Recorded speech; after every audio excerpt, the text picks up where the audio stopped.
Welcome to the second experiment of the data structures lab. So in this, we basically have to show the implementation of a queue and also its implementation in a circular queue, basically its application. So this is the first program. The first program will be implementing a queue where we have an int queue, which is basically the size, just for the size.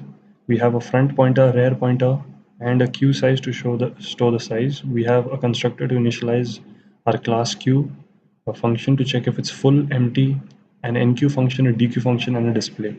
So in our constructor, we initialize our variables, and in full we check whether a rear is equal to the queue size. If it is, then we return true, else we return false. For empty, we check if front is -1 and rear is -1, and accordingly we return true or false. In enqueue, we enter this value, which is passed as a parameter, if and only if the queue is empty and there's place to insert the element. Otherwise, we have to print the message that the queue is full. In DQ, we do the same, where we check if it's empty, then nothing can be deleted. Else, if there's only one element to be deleted, we delete it and initialize front and rear to -1. Otherwise, we simply delete the element and increment front, the front pointer, that is. In display, we check if it's empty, that means nothing to print. Otherwise, we run the for loop from I is equal to front pointer to the I is less than equal to rear pointer, and we print the element, which is our array q of I. So in main, we create an object and we provide the user with a choice to enqueue, dequeue, and quit. So accordingly, there are multiple options. So let's explore them as we run it. So we enter the queue size as 3. We want to perform enqueue first. Enter the element as 10.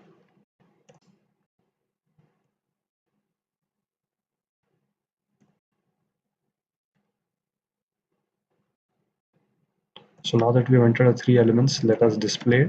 So as you can see, 10, 11, and 12. We can dequeue these elements. We can check if it's empty. You can see queue is not empty. So our experiment is the first program of this experiment, which is complete and verified. Now in the second experiment, we implement queues in a circular queue where we have our array circular queue, which is basically a pointer to the array. We have a front and rear pointer. Similarly, we create our enqueue, dequeue functions. And the change comes, since it is a circular queue, we check if the front is equal to 0 and rear is equal to max -1, or front is rear +1. So that will indicate a queue overflow condition. If our front is -1, we initialize it to 0 and 1. And otherwise, we just simply, if rear is max -1, then we equate rear to 0. And our final condition is rear is equal to rear +1, and basically just add the item. In DQ, we check to delete the element, we check whether front is -1. If it is, then the queue is underflow. We have nothing to delete. Otherwise, we print the element deleted from the queue is so and so. If front is equal to rear, front will be front and rear will be initialized to -1. Else our front will be max -1. Front is equal to 0. Else front is equal to front +1. So this our display function basically checks if it's empty or no. If it's not, since it's a circular queue, we run from, if front is less than rear, we go from front to rear. Else we go from front to max. And because in this case a rear will be behind the front, we go from 0 up to rear for the next part of our array and display it. Finally, we provide the user with a choice, and let us see how this executes. So input the element as 10, insert another element.